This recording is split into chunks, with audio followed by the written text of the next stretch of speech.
Nosotros podemos crear nuestro futuro. Tenemos que saber cómo, de qué manera sucede esto, cuál es el camino, cuál es la vía para aflorar ese potencial que las personas tenemos. Es básico entrenar la mente. La mente es algo de tal complejidad que es muy difícil definirla y mucho menos con 4 o 5 palabras. ¿Qué es entrenar la mente? Lo primero es entrenar la atención. No perdamos más el tiempo enfocándonos en lo que está mal. Vamos a enfocarnos en lo que podría estar bien. No en quién tiene la culpa, sino en qué podemos hacer nosotros juntos. Vamos a usar la imaginación no para generar angustia y preocupación. Ay, ¿cómo va a ser mi vida mañana y pasado? Sino generar posibilidades, algo que nos ilusione. Tenemos que ser capaces, además, de parar ese diálogo incesante que nos pone la cabeza a estallar, con desesperanza, con desánimo, con desilusión. Necesitamos entrenarnos en la reflexión. La palabra inteligencia viene de la raíz latina, interlegere, que quiere decir mirar dentro. Pero ¿qué pasa? Que cuando estamos hablando de entrenar la mente nos suena un poco extraño. ¿Cómo? ¿Es que una persona que quiera aprender un nuevo idioma no tiene que entrenarse? ¿Es que alguien que quiera aprender un nuevo deporte no tiene que entrenarse? Porque la mente no se va a entrenar. Necesitamos entrenarnos en fortaleza mental y en fortaleza emocional. Porque el mundo en el que estamos es un mundo complejo e incierto. Pero una cosa es la complejidad y la incertidumbre y otra es la desorientación. No podemos estar además desorientados. ¿Cómo nos orientamos? A través del entrenamiento mental. La creatividad es básica, todos lo sabemos. ¿Por qué es tan importante la creatividad? Porque es la que te permite aprovechar las posibilidades que la realidad te ofrece para crear un campo de juego que te abra nuevas oportunidades. ¿Pero qué nos pasa? Nos pasa que cuando pensamos en la creatividad pensamos que para ser creativo hay que haber pasado por la universidad, hay que tener 27 másters, etc. Eso no es verdad. La creatividad es consustancial con el ser humano, está en cada uno de nosotros. No hay un solo ser humano que no sea creativo. Lo que pasa es que muchos que sí creen que no son creativos. Y entonces no crean nada novedoso porque ellos no creen que en su interior hay ese potencial. La clave para la creatividad es la pasión. Tenemos que encontrar esa palanca emocional, ese motivo, esa ilusión que nos levante por la mañana con hambre de hacer algo nuevo, de encontrar la relación entre cosas que aparentemente no están relacionadas. Por eso el estado de ánimo es clave, que creamos en nosotros y en nuestro potencial.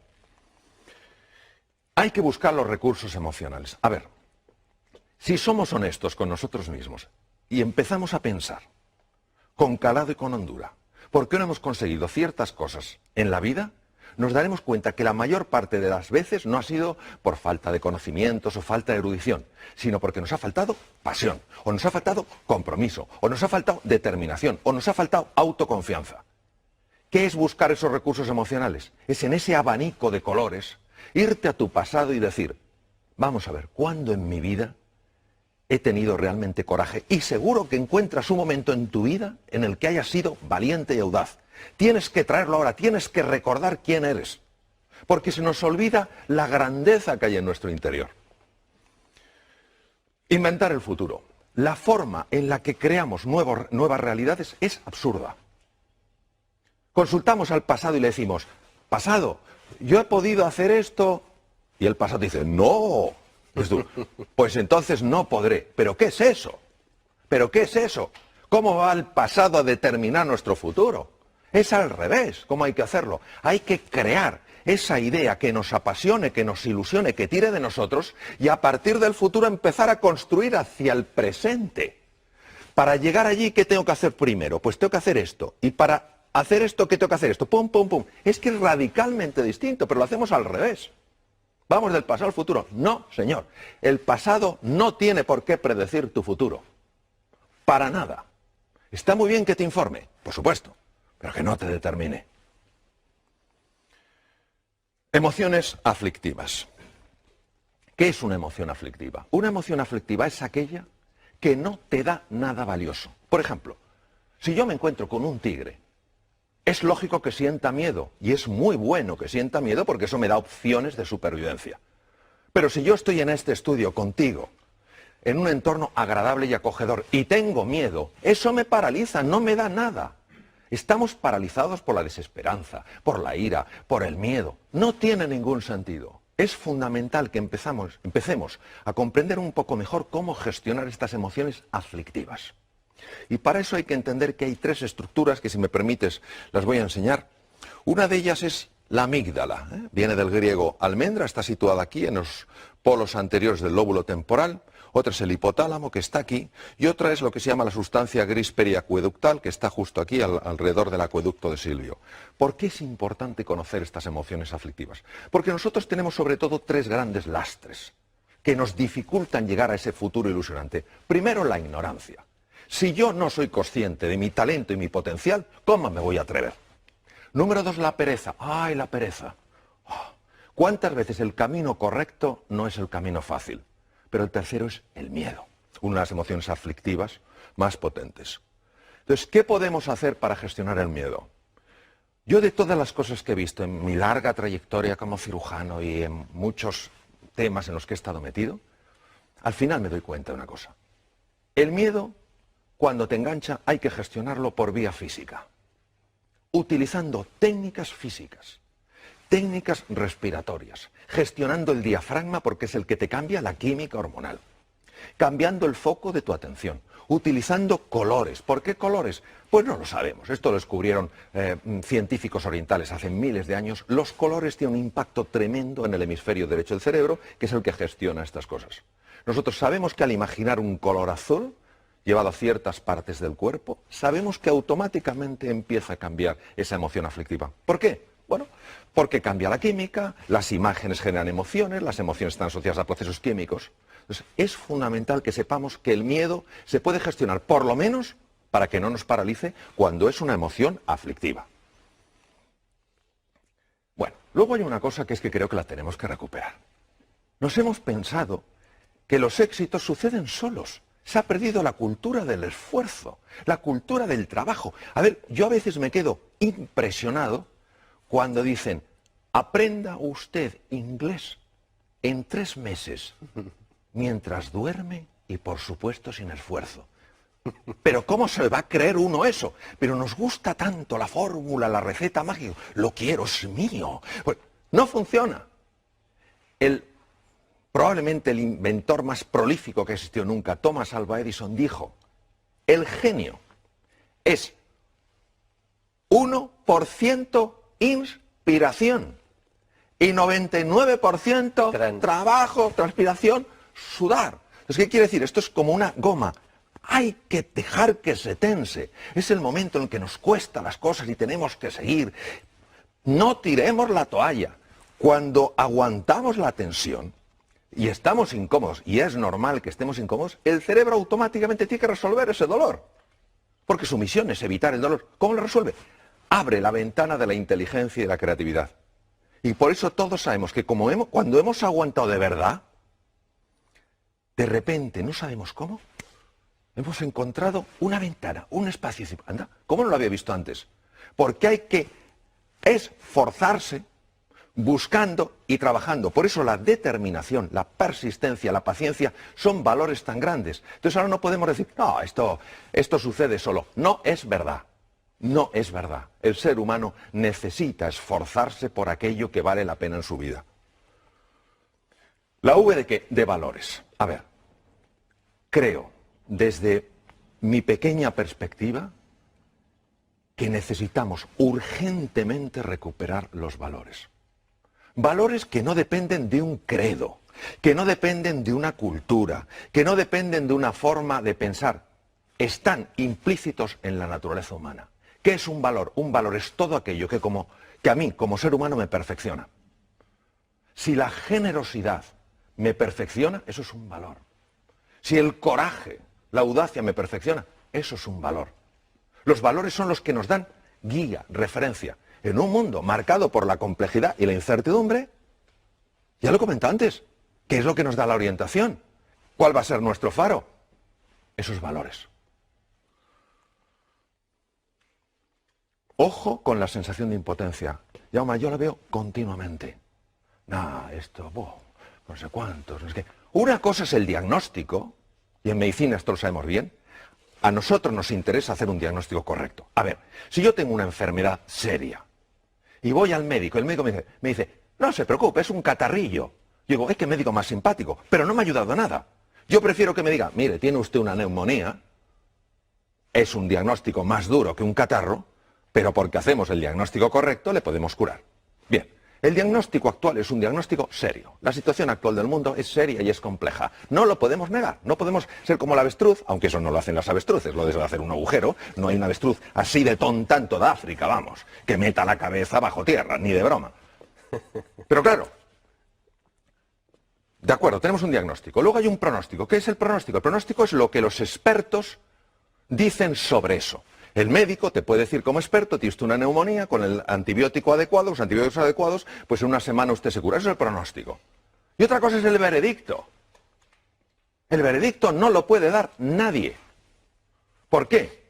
Porque entre el diagnóstico y el pronóstico y el veredicto hay un espacio enorme. ¿Cuál? El uso de mi libertad y de mi potencialidad como ser humano.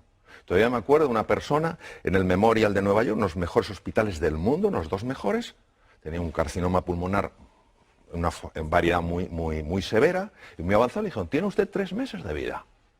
Diagnóstico era correcto, carcinoma pulmonar en un estadio muy avanzado.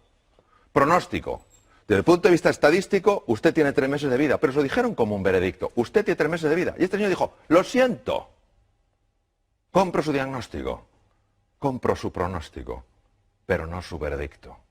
Tengo demasiadas cosas que hacer. Vivió 3 años. Entonces, esto no es sencillamente un caso extraño. ¿Qué es lo que nos perdemos? Nos perdemos lo que puede emerger del ser humano cuando ese ser humano dice, ahora yo, ahora me toca a mí.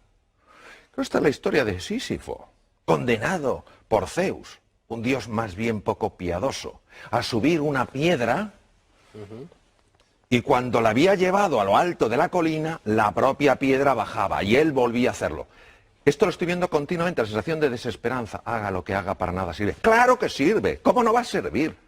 De hecho, es lo único que sirve. Pero si tú crees que no sirve, dejarás de esforzarte como te puedes esforzar. Y entonces se cae en la desesperanza. Este es el drama de hoy. El drama de hoy no es ya la dificultad que hay, que es real, sino nuestra sensación de impotencia que le está acompañando. Uno se pregunta, ¿por qué tuvo tanto impacto esta película durante la Segunda Guerra Mundial? Porque habla de las creencias. Son 3 personajes que van con Dorothy, cada uno se ve limitado por algo. Y hay un mago que se supone que es un ser enorme, con unas voces tremendas, y al final se dan cuenta que es un hombre con una megafonía. Es chiquitín, y tiene una megafonía. Así son nuestras creencias limitantes, esos programas que tenemos metidos. No puedes, no llegarás, no serás capaz. Pero si esos son puras entelequias. Lo que pasa es que las vivimos como reales. El oráculo de Delfos. Un griego está consultando al oráculo de Delfos. Es importantísimo que sepamos que nosotros podemos escuchar 2 tipos de voces. La primera voz es la de la jaula de grillos. No puedes, no eres capaz, no hay salida, tú ni siquiera lo mereces. A eso no hay que escucharla.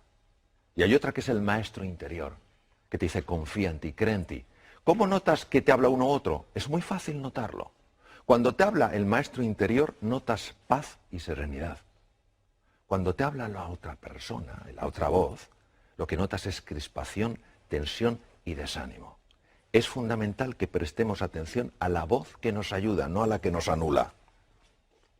Bueno, esto a mí como médico me impacta profundamente. La actitud, ¿qué es la actitud? La actitud es cómo me posiciono yo frente a una realidad. Está más que demostrado médicamente que la actitud de una persona frente a una enfermedad afecta a todos estos niveles. Los linfocitos, ¿qué son linfocitos? Células que atacan bacterias, virus, tumores. Células fagocíticas, los fagocitos, lo mismo, los engloban de otra manera. Macrófagos, son el servicio de limpieza del organismo. Se ingieren, destruyen todos esos detritus para que no se infecten. Anticuerpos, fibroblastos, generadores de la cicatriz. Todo esto es afectado por la actitud. Y uno dirá, pero ¿cómo es posible? Porque la actitud afecta mis emociones. Mis emociones son procesos químicos. Y todas estas células que vemos en la pantalla tienen receptores para esas moléculas. Claro, no es lo mismo que a un linfocito que tiene que pelear con una bacteria se le pegue la molécula del entusiasmo que la del desánimo. Porque imagínate un linfocito acercándose a una bacteria con la molécula del desánimo y el propio linfocito, claro, en el lenguaje linfocítico, diciendo, oh, yo con esta bacteria no tengo nada que hacer, yo me voy. Pero es que es así, es decir, lo digo en un plan un poco desenfadado, pero es que es así. Es que se ha demostrado que estas células reaccionan de manera radicalmente diferente según las moléculas de la emoción que se ajusten. Nelson Mandela, se puede aprender tanto de este hombre, que podía haber odiado tanto a sus carceleros. Tanto, tenía tantas razones. Y lo único que le importó es la reconciliación. Y él decía que la última libertad, la que nunca te quitarán, es tu libertad interior, tu libertad creativa. Claro que la libertad para moverte, esa te la pueden quitar. De hecho, él estuvo encarcelado 27 años en Robben Island. Pero tu libertad interior, ¿cómo quieres tú posicionarte frente a algo? Él eligió posicionarse no desde el odio, sino desde la voluntad de la reconciliación. Porque él sabía que no era el único prisionero, sabía que sus propios carceleros eran prisioneros de su propio odio. Vaya mensaje. Hombre o máquina, no podemos estar esclavizados por programas mentales. Por programas mentales que nos alteran. No somos criaturas que solo reaccionemos, que nos pinchan y quitamos el brazo, que nos queman y quitamos el otro brazo. Hemos de recuperar nuestra libertad interior y decir, de acuerdo, esta situación es dura, esta situación es compleja, no me gusta. Yo, si hubiera podido, no la hubiera elegido, pero me ha tocado. ¿Qué puedo hacer para relacionarme con esa situación con mucha más potencia y mucha más energía? Entonces, en ese momento, cuando yo utilizo mi libertad interior, mi libertad creativa, ¿qué es lo que me hace verdaderamente humano? Salgo de la dimensión de máquina. Ya no reacciono, ya no soy alguien que dependa exclusivamente de las circunstancias. Soy influido por las circunstancias, pero no soy determinado por ellas. Bueno, esto de llegar a las reuniones. A ver, ¿cuántos problemas tenemos hoy? Muchos. Pero si la energía para resolver problemas, esa es una energía que nos debilita. Lo que hay que decir es, señores, ¿qué desafíos tenemos hoy sobre la mesa? Se ha visto, cambiando palabras, problemas por desafíos, cómo la sangre cambia, porque cambian las hormonas, cambian las moléculas de las emociones. Entonces, vamos a dejar de hablar tanto de lo que está mal y vamos a hablar un poquito más de qué está pidiendo de nosotros la vida. Pues la vida lo que está pidiendo es que demos la talla que por naturaleza tenemos. Voy a terminar con 3 animales. Los 3 para mí tienen un mensaje. Adoro la naturaleza. Adoro la naturaleza. El águila tiene visión. Visión de alcance. No nos podemos quedar con la superficie, hay que ir más allá. No podemos tener una visión superficial, tenemos que ir con más profundidad. No podemos tener una visión estrecha, tenemos que ver una visión más ancha. Es un mundo ya todo conectado. La ley de sistemas está presente. Claro, esto llama a ese entrenamiento de la mirada, a mirar las cosas de una manera desacostumbrada. Segundo, el león. ¿Por qué el león duerme 2/3 partes del día? Uno dirá, porque tiene mucho sueño. No digo que no, pero porque confía en él, porque confía en la vida, porque confía en los demás. Es la confianza. Y el tercero es el actuar estratégicamente. A ver, todo esto, si solo se queda en un revulsivo emocional, en algo que me ilusiona, en algo que me entusiasma, pero no cojo yo y digo, y ahora me toca mirar el primer paso, no sirve para nada. Entonces, la actuación estratégica, es decir, bueno, quiero llegar aquí, ¿qué 4, 5, 6 cosas puedo poner en marcha simultáneamente para encaminarme? Si realmente nosotros creemos que podemos, vamos a subir muchísimo las posibilidades de poder. En la vida, Jaume, tú lo sabes igual que yo, solo tenemos una seguridad. En un momento determinado nos vamos a otra dimensión. Ahora, nosotros podemos jugar con más posibilidades. De eso se trata. Creyendo más en nosotros, en todos nosotros, y poniéndonos en marcha como aquellos que creen, Desde luego es así como inventamos nuestro futuro.